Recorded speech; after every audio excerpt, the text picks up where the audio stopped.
Receba agora a palavra de Deus. Então abra sua Bíblia no livro de Jonas, capítulo de número 1. Eu quero que você entenda o seguinte: tem coisas que marcam, né? Principalmente a vida de uma pessoa. Vou te dar um exemplo. Quando você pensa em Davi, normalmente você se lembra de Davi, automaticamente o que vem na cabeça? Pecado, errou, adulterou, né? Pegou a mulher do próximo, fez o que não deveria fazer. Mas peraí, poxa, depois disso, do arrependimento, Davi teve tantas outras coisas boas. Amém, Jesus? Quando você se lembra, um exemplo de Jonas, que é que vem na cabeça? Fujão, era para ir para um lugar, foi para outro, desobediente, tal, também marca. Mas o Jonas, irmãos, ele tem uma parte que eu vou ler com você, do versículo 1 até o versículo 15, que demonstra verdadeiramente, há um versículo aqui que demonstra a grandeza de Jonas. Amém, Jesus? O coração limpo, o coração puro dele. Que na verdade, todos nós temos que ter. Digam graças a Deus. Então acompanhem comigo aí na leitura. E veio a palavra do Senhor a Jonas, filho de Amitai, dizendo: levanta-te, vai até a grande cidade de Nínive, clama contra ela, porque a sua malícia subiu até mim. E Jonas se levantou para fugir de diante da face do Senhor para Tarsis. Descendo a Jope, achou o navio que ia para Tarsis, pagou, pois, sua passagem, desceu para dentro dele, para ir com eles a Tarsis de diante da face do Senhor. Mas o Senhor mandou ao mar um grande vento, e fez-se no mar uma grande tempestade, e o navio estava para quebrar-se. Então temeram os marinheiros, e clamavam cada um ao seu Deus, e lançavam no mar as fazendas que estavam no navio, para o aliviarem do seu peso. Jonas, porém, desceu aos lugares do porão, e se deitou, e dormia um profundo sono. E o mestre do navio chegou-se a ele e disse-lhe: que tens, dormente? Levanta-te, invoca teu Deus. Talvez assim Deus se lembre de nós, para que não pereçamos. E dizia cada um ao seu companheiro: vinde, lancemos sorte, para que saibamos por que causa nos sobreveio este mal. E lançaram sorte, e a sorte caiu sobre Jonas. Então disseram: declara-nos tu agora, por que razão nos sobreveio este mal? Que ocupação é a tua? De onde vens? Qual é a tua terra? E de que povo és tu?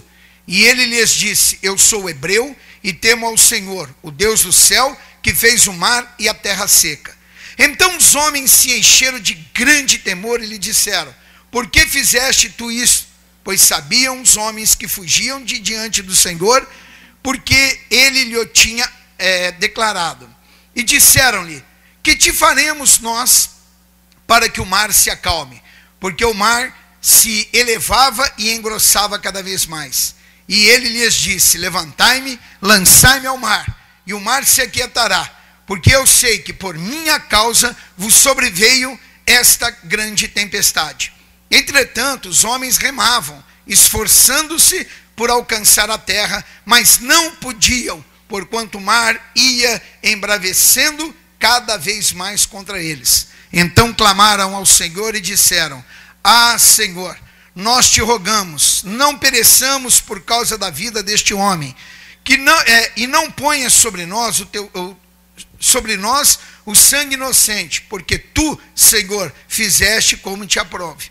E levantaram a Jonas e o lançaram no mar, e cessou o mar da sua fúria. Amém, Jesus? Amém, irmãos? Digam graças a Deus. Veja bem, irmãos, o Jonas, ele teve o erro dele. Era para ir para Nínive, que Deus tinha mandado. O que ele faz? Vai para Tarsis. Mas Deus não mandou ir para Tarsis. Deus mandou ir para Nínive. Deus mandou que pregasse em Nínive. Deus mandou que ganhasse aquelas vidas e aquelas almas perdidas em Nínive. No versículo 4, diz assim, olha: mas o Senhor mandou ao mar um grande vento e fez-se no mar uma grande tempestade, e o navio estava para quebrar-se. Havia, na verdade, dentro daquele navio, algo que estava errado diante do Espírito de Deus. É como a nossa vida. Não tem aqui que tirar e nem que acrescentar nada. Se existe alguma coisa na sua vida que está errada, ainda que alguém tente remar, ainda que alguém se esforce, ainda que alguém se desdobre, vire do lado avesso, não vai dar certo, irmãos. Está errado. Que parte tem Deus com o erro, sendo Ele santo? Tem erro, tem falha, tem falha. Eu tenho que me consertar diante do Pai. Pastor, mas o senhor tem que entender que eu nunca matei, roubei, prostituí, adulterei. Tá bom. Tem gente que realmente nunca fez isso. Mas eu costumo dizer, irmãos, que tem certas pessoas que quando elas morrerem, o corpo vai no caixão normal. Normal, tranquilo. A língua numa Scania. E logo atrás vem uma carreta carregada de tambores com veneno da pessoa. Ela nunca matou, nunca adulterou, nunca prostituiu, nunca nada. Mas vive falando mal da vida dos outros. Ela vê o pecado dos outros, mas não vê o dela. Apontar o dedo no nariz dos outros sempre foi fácil, né? O duro é quando apontam para você. Tem que tirar o que está errado. Tem outros que nunca fizeram mesmo, mas guarda dentro de si mágoa, ódio no coração. Mágoa. Eu estou magoado. Mas peraí, por que você está magoado? Porque me pisaram, me humilharam, me arrebentaram. Mas peraí, você não sabe que aquilo que fizeram, aquilo que te tomaram, aquilo que arrancaram, é uma porcarinha de nada. Entendeu? Em comparação aqui, se você obedecer e ouvir a Deus, daquilo que Ele pode te acrescentar. Mas você fica apegado a coisas passadas, irmãos. Tem que tirar o que está errado da vida. Tem que arrancar. Eu sempre digo para vocês, quem é você daquela porta para o lado de fora? Aqui é fácil. Aqui se bobear, se der uma olhada bem fixa, você vai ver irmão com asa, vira anjo, irmãos. Com auréola iluminada na cabeça. É fácil. Mas como é que o teu círculo de amizades te vê lá fora? O que eles pensam a teu respeito? Hein? Minha irmã, como é que o teu marido te vê? Meu irmão, como é que a tua mulher te vê? Como é que teu pai e tua mãe te enxergam? Como é que os filhos veem você? Então você tem que olhar, irmãos, e ver aquilo que está errado. O Jonas tinha? Não, ele tinha. Ele tinha. E ele tinha um erro danado. Né? Qual o erro danado, pastor? Desobediência. Toda desobediência a Deus gera aqui, irmãos, um resultado negativo. Não existe uma. Desobedeceu? Desobedeceu. Mas peraí, pastor, mas isso aqui é uma coisa simples, é uma coisa tão pequenininha, mas as raposinhas é que fazem mal à vinha. E eu já te expliquei isso. Se Deus disse não, irmãos, aprenda uma coisa, Deus sabe o que Ele está falando. Ele sabe que o não aqui praticado vai acabar com a tua vida do lado de cá. Então é não, ponto final e morre o assunto. Por que a pessoa insiste, irmãos, em ser um opositor do Espírito de Deus? Não dá para entender. E o Jonas está nessa situação. Quer dizer, estava no meio de uma tempestade, a coisa estava brava, os marinheiros lá, todo mundo desesperado, o que faz, o que não faz, vamos morrer, não vamos morrer, vamos afundar, faz o seguinte, vamos aliviar a carga. Pegava a carga do navio, jogava dentro do mar, mas continuam no meio da tempestade. Toda atitude que você tentar tomar na tua vida, para aliviar a adversidade, o problema, a necessidade que você está passando, ela não vai ter resultado nenhum enquanto você não tirar a carga do erro a carga do pecado, aquilo que verdadeiramente está fazendo o seu barco afundar. Tem que ser tirado, de alguma forma tem que ser arrancado. No versículo de número, no versículo de número 8, eles chegam para Jonas e dizem assim: olha, declara-nos tu agora, por que razão nos sobreveio este mal? Que ocupação é a tua? De onde vens? Qual é a tua terra? De que povo és tu? Que tinham lançado sorte, tinha caído sobre eles. Ó, espera aí. Quer dizer que isso está vindo, essa maldição, por causa do Jonas? Ô Jonas, vem cá. Quem é você? De onde você veio? Para onde você vai? Que povo que é o teu? Qual é a tua ocupação? O que você tem feito na tua vida? E aí ele diz assim, olha, eu sou hebreu, temo ao Senhor, o Deus do céu, que fez o mar e a terra. Aí no 11, e disseram-lhe, que te faremos nós, para que o mar se acalme, porque o mar se elevava e engrossava cada vez mais. Enquanto Jonas estava ali, pior ia ficando a situação. Pior ia ficando a situação. Enquanto aquilo que não é de Deus, mas que está na tua vida por algum motivo, continuar, melhorar a situação não vai. Ela vai ficar pior. A tempestade aumenta, irmãos, ela vai aumentando, ela vai crescendo. Milimetricamente, mas ela vai crescendo. Eu sempre te dou o exemplo seguinte: um grande problema na tua vida, ele começou que jeito? Grandão? Não, começou pequenininho aqui. E sem que você tomasse nota disso, ele veio crescendo, crescendo, crescendo, crescendo, crescendo, e é na tua vida hoje que ele é. Então, olha, o que nós vamos fazer? Quem é você? Você teme a Deus? Ficou todo mundo desesperado. Agora, aqui demonstra o grande caráter do Jonas, irmãos. Versículo 12. E ele disse, levantai-me e lançai-me ao mar, e o mar se aquietará, porque eu sei que por minha causa vos sobreveio esta grande tempestade.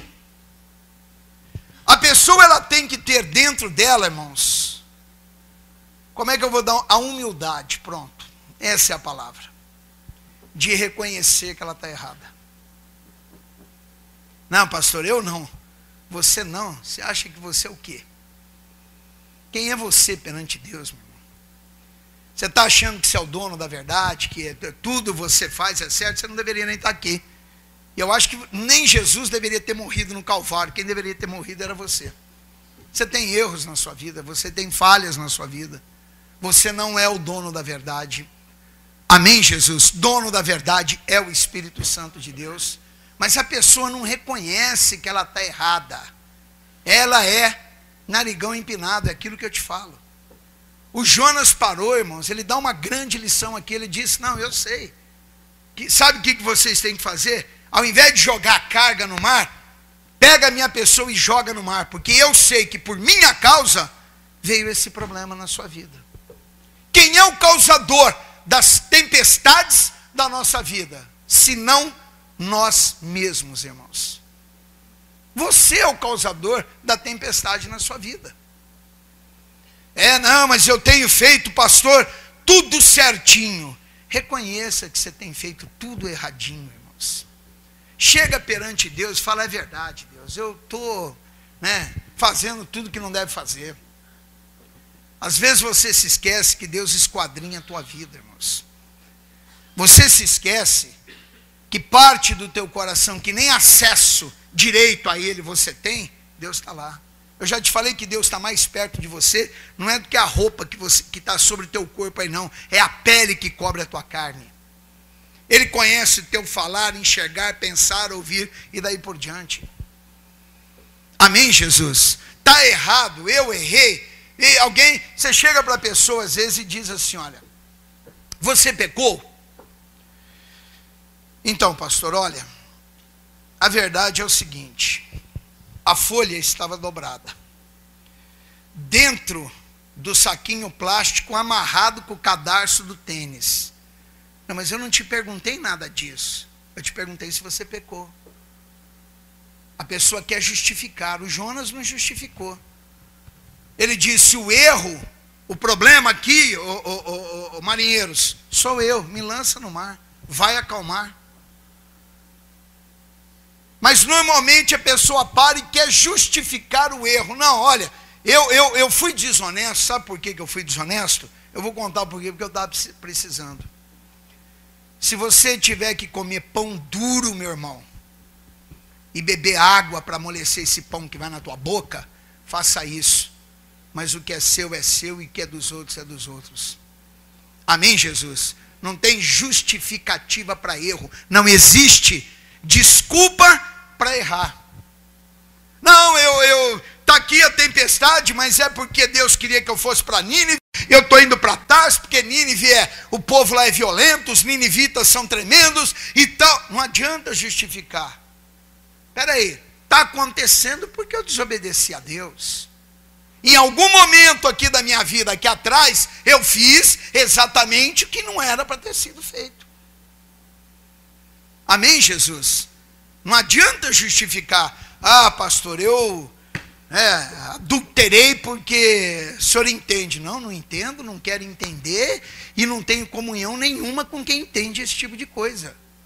Você sabe por que você adulterou? Você perdeu o juízo na vida, você não respeitou a tua casa, a tua família, a família do outro, e daí por diante vai. Muito menos ao Espírito de Deus, é por isso que você fez.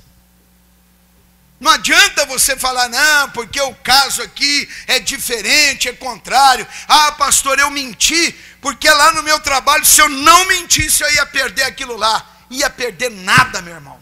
Deus faz você passar por testes na sua vida. Ele testa a sua vida 24 horas por dia. Todos os dias Deus está testando a tua fidelidade com Ele. E você não se deu conta disso.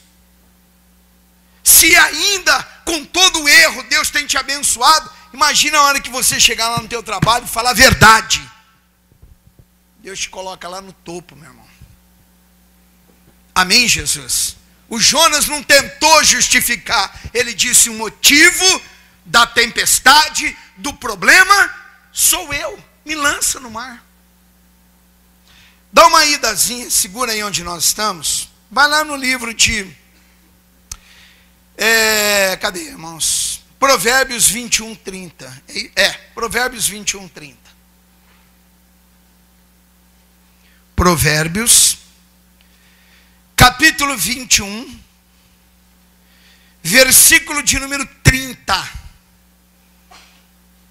Provérbios 21, 30. Esse é aquele versículozinho que deve ser grifado, irmãos. Porque quando a gente estiver folheando a Bíblia, né, sempre tá marcado ali, chama a atenção. Não há sabedoria, nem inteligência e nem conselho contra quem? Acabou. Não, mas Deus, não, meu irmão. Não tem que justificar nada. Não tem sabedoria, não tem inteligência e não tem conselho contra Deus. Por que que a vida trava? Espera aí, vamos falar do Jonas então. Por que que a vida do Jonas estava naquele inferno? Porque Deus disse para ele, vai para Nínive. E o que que ele fez, irmãos? Foi para Tarsis. Não adianta eu tentar desobedecer a Deus e achar que vai dar tudo certo, porque não vai. O problema vai vir, irmãos. As adversidades virão. Não adianta eu achar que, não, peraí, é para ir para Nínive, eu vou para Tarsis, mas eu vou fazer o que eu acho que tem que ser feito, porque não adianta. Você está aqui é para servir e não para ser servido. É o que Deus fala, você vai e cumpre, você vai e obedece. Mas ele quis ir, tomar um outro rumo, tomar um outro caminho, e às vezes é o que acontece dentro da igreja. A pessoa está na igreja, quer tomar um outro rumo, quer tomar um outro caminho, quer achar que... E o fato só de estar dentro de uma igreja, já te falei inúmeras vezes, não quer dizer absolutamente nada. Você tem que tomar um compromisso, tomar juízo na tua vida e aceitar a Cristo como único Senhor e Salvador dela. Amém, Jesus? Caso contrário, não dá certo, não adianta. Você vai viver essa vida de necessidade, entendeu? Está aqui, ó. A Bíblia diz: preparas uma mesa perante mim na presença dos meus inimigos. Quando você está sem Deus, é o contrário. Você tem o bem aqui, mas você não pode chegar nele, meu irmão, porque você é um desobediente. E aonde tem o erro, não tem a bênção do Senhor. Volta a Bíblia para Provérbios, mesmo livro de Provérbios, capítulo de número 16, versículo de número 5. Abominação, irmãos. Abominação é uma palavra pesada. Algo indesejável. O abominável é algo de causa de grande repulsa, de grande, né, é aquilo que é extremamente indesejável. É o abominável. E a Bíblia diz: abominável é para o Senhor, quer dizer, algo de grande rejeita, repulsa, é para Deus, todo, o que, irmãos? Altivo de coração. Deve ter tradução que diz arrogante. Bom, mas ser arrogante, irmãos, não é só ser aquele narizinho empinado, achando que você é melhor do que os outros, que você não é melhor do que ninguém. Entendeu? Se o Joaquim, que você julga ser o Zezinho da vida, vai morrer, vai para o cemitério, você que se julga ser o Bambambam, vai morrer, vai para o mesmo cemitério. Final é igual, não muda nada. Amém, Jesus? Então todos nós somos iguais perante o Espírito de Deus. Mas cada vez, irmãos, que eu recuso o que Deus está dizendo, que eu recuso o que o Espírito Santo está me ensinando, que eu recuso o que a palavra de Deus determina a meu respeito, eu estou sendo abominável, porque eu estou sendo arrogante perante Deus. É como se eu estivesse dizendo assim: Deus, o Senhor não entende nada. O que eu quero, o que eu faço, a atitude que eu estou tomando é que é a correta. O que o Senhor está falando aí não é nada. Todo arrogante, todo altivo, ele é abominável diante de Deus. E diz mais, irmãos: e ainda que ele ajunte mão a mão, não ficará impune. Olhem para mim, você sabe o que quer dizer esse negócio aí de juntar mão a mão? Sabe ou não, irmãos? Não sabe? A maioria das vezes esse arrogante, esse nariz empinado, esse altivo está dentro das igrejas. E ele chega aqui e junta mão a mão: Deus, aleluia, o Senhor é maravilhoso e não sei o quê, e faz tudo errado. E a Bíblia diz: ainda que ele junte mão a mão, ainda que esse altivo, esse arrogante esteja dentro da igreja, mas não reconhece os seus erros na própria vida, ainda que ele esteja dentro da igreja, ele não vai ficar impune, não. Vai pensar você, que você vem na igreja lá uma vez a cada 150 anos e acha que está tudo bem, ou que você está na igreja todos os dias da sua vida, 24 horas por dia, e que você pode fazer o que você acha que vai fazer, e a coisa vai ficar tudo certinha, porque Deus vai olhar para você e vai falar: olha, meu filho, eu vou ter essa grande misericórdia, você pode fazer isso, porque não há comunhão entre luz e trevas. Amém, Jesus? Amém, irmãos? Se apagar a luz aqui, fica escuro, e se acender a luz, volta a estar tudo claro. Não tem esse negócio de Deus passar a mão na cabeça. Esses dias atrás, irmãos, eu estava no escritório e uma moça veio conversar comigo, com a Wanda, membro da nossa igreja. E olha, pastor, porque eu tenho feito, porque eu tenho, e eu faço, e eu invisto, e eu vou, eu trabalho, eu não sei o quê, mas a vida está amarrada, está travada, e eu não sei. Eu disse a ela o seguinte, eu disse: irmã, olha para mim. Aí me olhou, aqueles olhões esbugalhados dela, parecendo o Simpson. Me olhou assim, ficou olhando. Eu falei: o que eu vou te perguntar só tem duas respostas, sim ou não. Cuidado para você não entrar no caminho de Ananias e Safira. Então, se é, se não é, não é e fim de papo. Amém? Me diga uma coisa, irmã. E ela lá assim para mim. Falei, você tem orado todos os dias? Ainda demorou um pouquinho para dar resposta. Não. Não, mas peraí, se eu não tenho orado, você me perguntar, pastor, o senhor tem orado todo dia? Não, não tenho orado. Acabou, já é normal em falar. Eu não tenho que pensar para dar resposta. Amém? Não, não tenho, pastor. Eu falei, me diga uma coisa, irmã. Faz quanto tempo que você não jejua? Jejum ali, de consagração diante de Deus? Ah, pastor, olha, eu não me lembro a última vez. Agora, para não se lembrar da última vez, porque o jejum é uma prática que marca, a coisa deve estar bem lá na fundação do mundo para trás. Certo? Eu falei, me diga uma coisa, irmã, e ler Bíblia? Ah, eu leio lá, o Senhor é o meu pastor, sei lá, como é que foi que ela me falou. Mas era alguma coisinha ali apenas. Né? Falei, você tem que parar de ler tanto que você está lendo, porque seca a garganta, né? Junta saliva no canto da boca e não dá nem para continuar lendo. Eu falei, quer que eu te falo mais alguma coisa ou morre a conversa aqui? Porque, peraí um pouquinho, se eu tenho que dedicar a minha vida para que ela dê certo perante Deus, e eu sei que se eu não dedicar, ela não vai dar certo, o que eu tenho para reclamar da vida, irmãos? Há um versículo na Bíblia que diz assim, olha, por que reclama o homem vivente? Reclame ele de seus próprios erros. Deus está dizendo. Amém, Jesus? Não faço, não tomo atitude. Ô Jonas, era para fazer, era, mas você entende como é que é, eu tomei lá com medo, eu fiquei meio assim, porque os ninivitas podem me matar, e não sei o quê. Olha, gente, o negócio é o seguinte, era para mim estar lá em Nínive, eu estou fugindo de Deus para Tarsis, ele declarou isso aos marinheiros. Faz o seguinte, me pega aqui e me lança no mar, porque o culpado disso tudo sou eu mesmo. É difícil você ver alguém, meu irmão, assumindo verdadeiramente a responsabilidade. E é isso que falta no meio do povo de Deus. A sinceridade extrema. Eu vou colocar a palavra extrema perante o Espírito Santo. Você errou, errei. Você falhou, falhei. Tem que chegar perante Deus e falar, Deus, a minha vida está uma droga.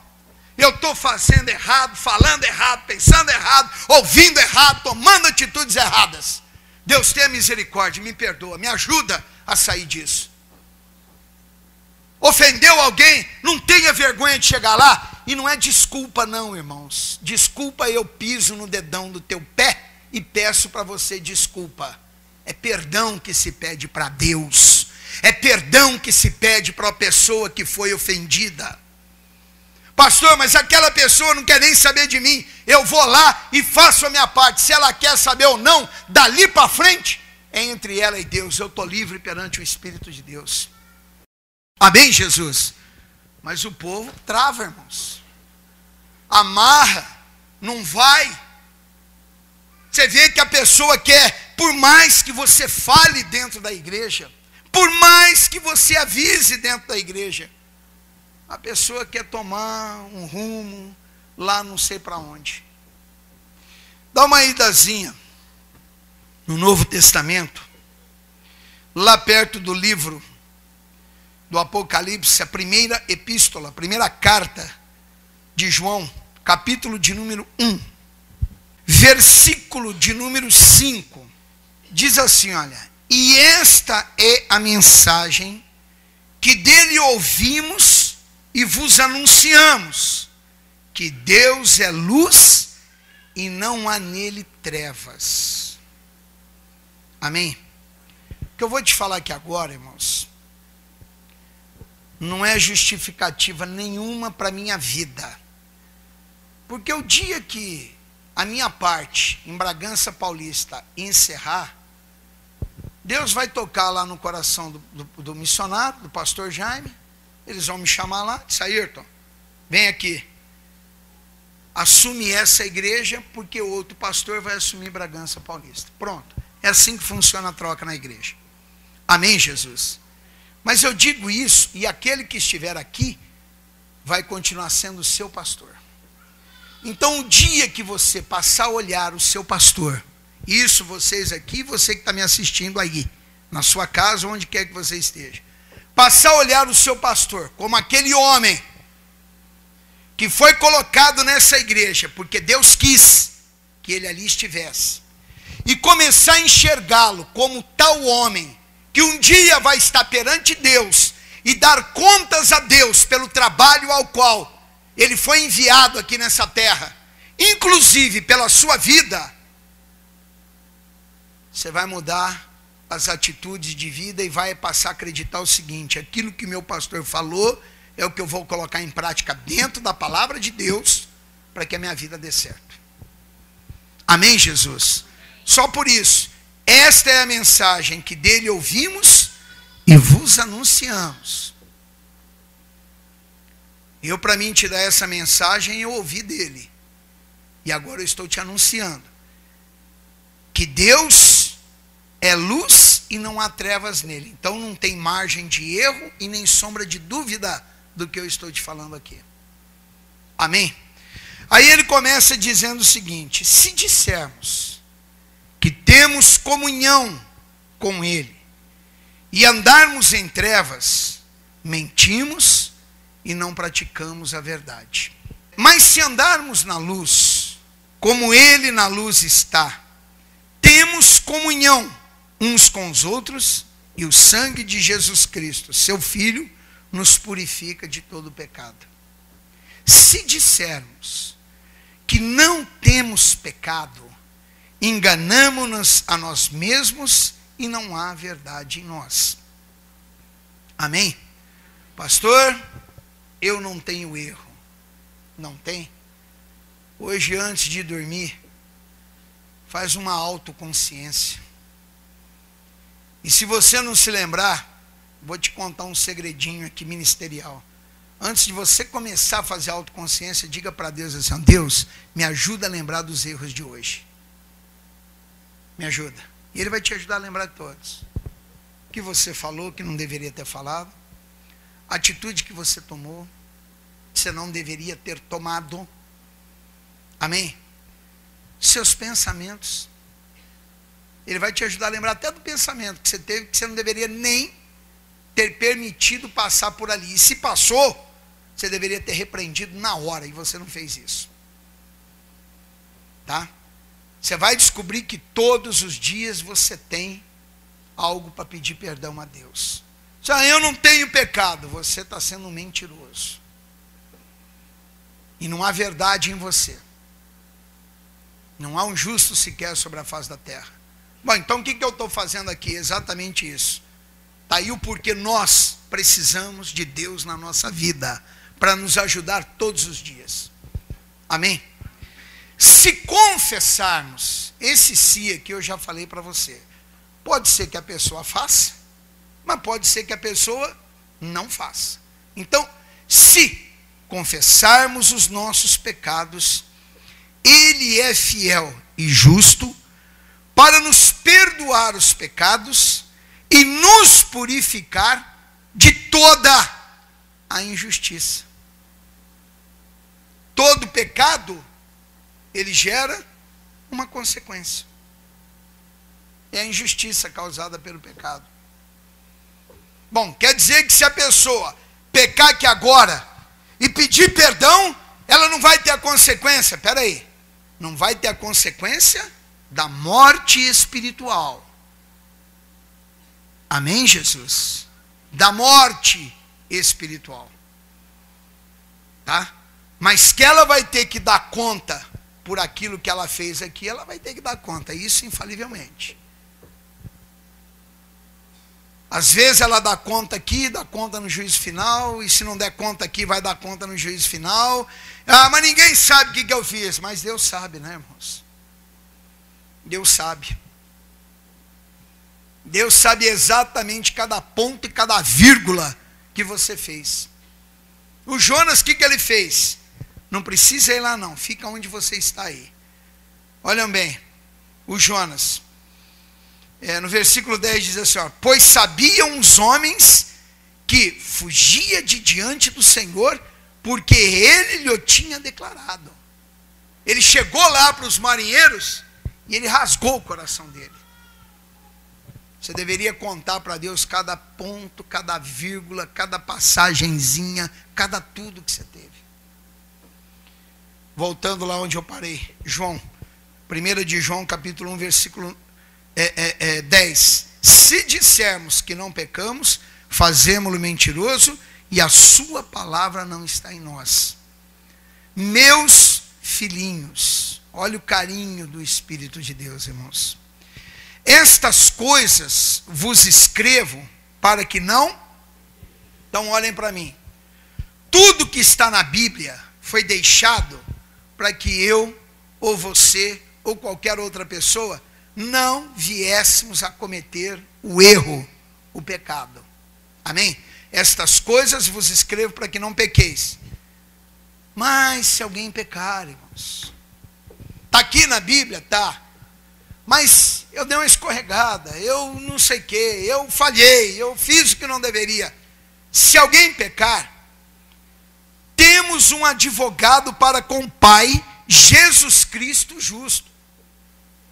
Errou, caiu, não fique caído. Às vezes as pessoas param, fica aí. Falando de Jonas, e a Bíblia diz assim, olha, que Jonas foi lançado ao mar, amém? E no versículo 17 diz assim, olha, deparou, pois, o Senhor um grande peixe para que tragasse Jonas. E esteve Jonas 3 dias e 3 noites nas entranhas do peixe. Olha, pastor, foi uma verdadeira maldição. Eu procuro ver o versículo 17 como uma verdadeira bênção, como uma providência de socorro de Deus. Amém? E eu vou te explicar o porquê. Porque ele estava no meio da tempestade. Lá, ele reconhece o erro. A bênção na nossa vida, ela começa a partir do momento em que você assume o poder de Deus, irmãos. Então, a partir do momento que ele chegou e falou, olha, o pecado aqui sou eu, me joga. Ele ali já começou a ser abençoado por Deus, porque ele reconheceu o erro dele. Mas jogaram o Jonas em alto mar, irmãos, no meio de uma tempestade.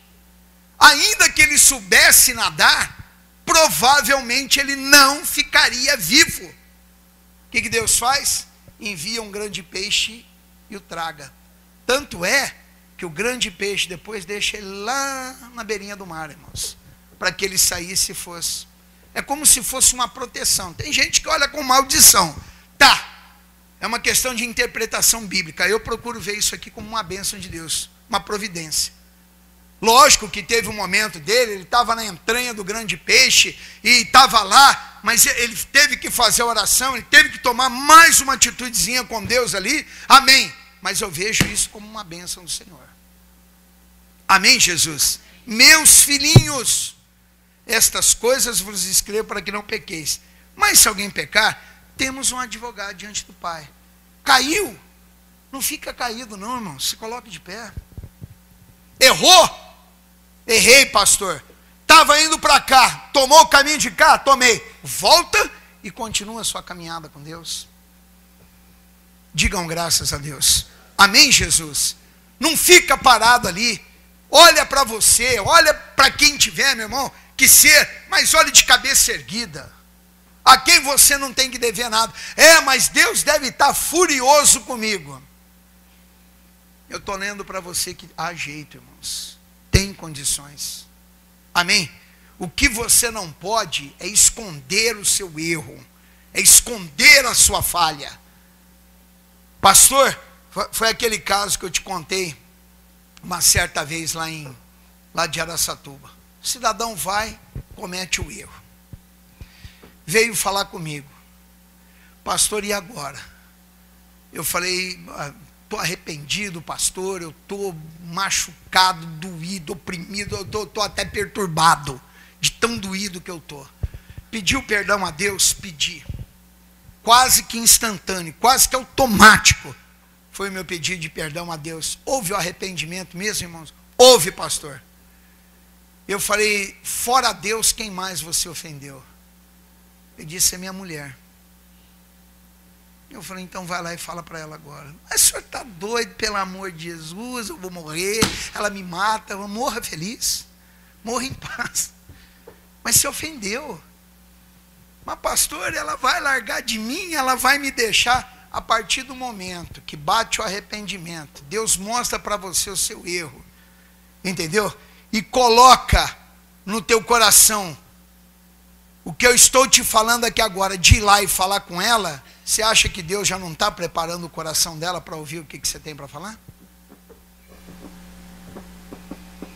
Ofendeu, meu irmão, é isso aí. É parar e assumir. Não? Mulher, senta aí. O que foi? Tem um negócio desagradável para te falar. O que é? Eu fiz isso, aquilo, outro, ponto, vírgula, parágrafo, reticência, travessão, colchete, sei lá mais o que tem, e vou continuar aí. E mais isso, e olha, aconteceu assim, assado, cozido, frito, e mal passado, e sei lá de que jeito. Conta tudo, se lava, se purifica, meu irmão. Pastor, ela me abandona. Mas você fez a tua parte. Ela não vai te abandonar, irmãos. Se ofendeu alguém, vai lá, chega naquele alguém e diz: vem cá, eu errei, eu falei que não devia ter falado, tomei atitude. O Jonas assumiu o erro dele.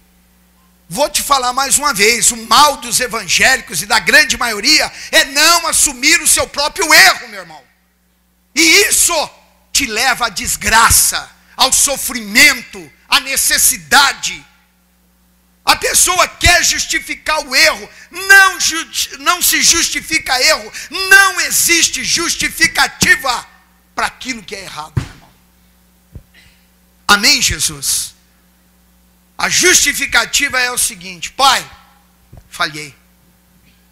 Pronto, falhei mesmo. Mas aí tem o altivo, né, que eu te falei. Narigão empinado? Não, porque não é bem assim como o pastor Ayrton está falando, não. Não se esqueça de 1 de João, capítulo 1, versículo 5. Que antes de começar a ler, eu te falei sobre isso. Amém? E eu não estaria aqui te falando uma coisa que não fosse, irmãos. Pecou? Caiu? Levante, tem Jesus Cristo. A Bíblia diz aqui no versículo 2, ele é a propiciação. Você sabe o que quer dizer a palavra propiciação?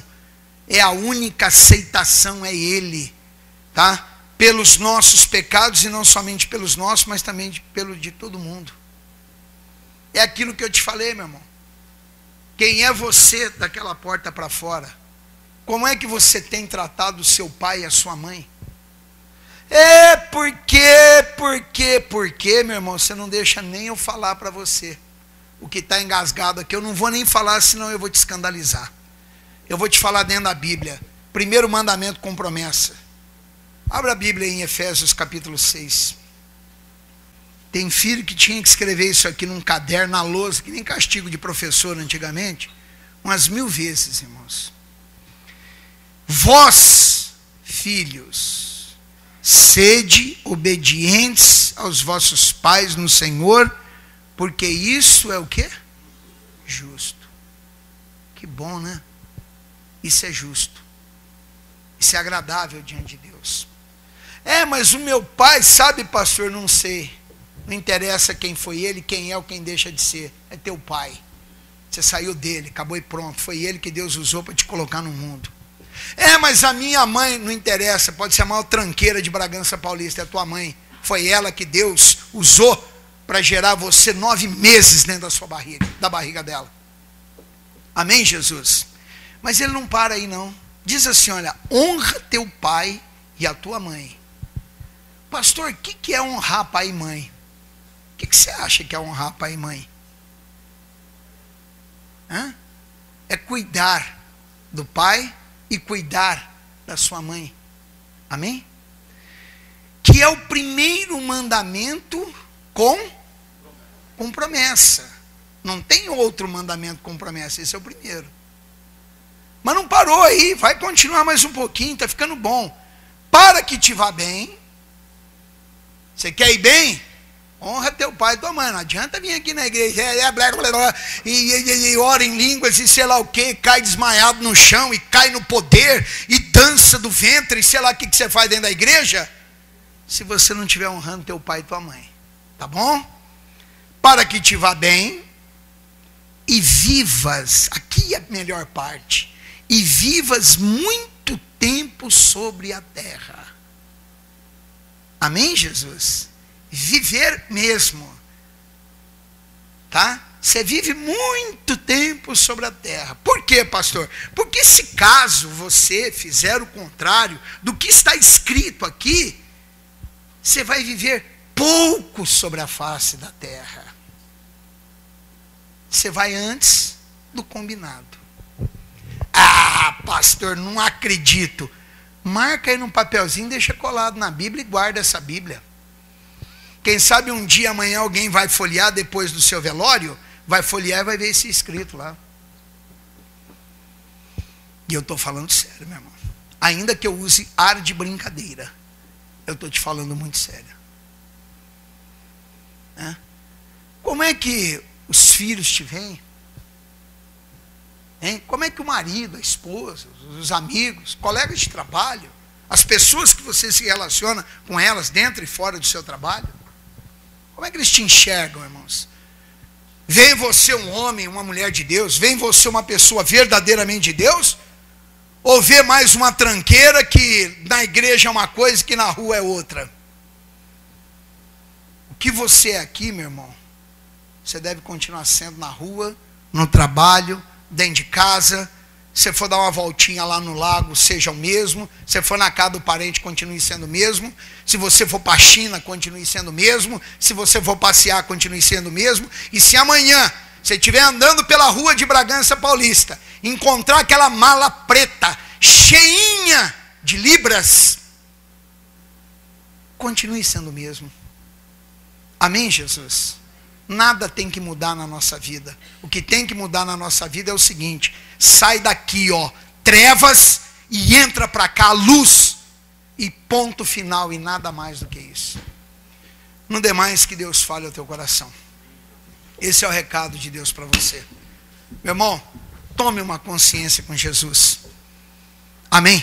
Mas tome mesmo, tome uma consciência com Jesus. Você, olhem para mim, você, eu vou dizer aqui que 99,99% você já sofreu, você já padeceu, você já esteve preso nas garras de Satanás ali, travado, que nem um miserável, sem saber o que você ia fazer da sua vida, sem saber o que você ia fazer da sua família, né? Que rumo que toma, o que eu faço, eu vou, eu volto.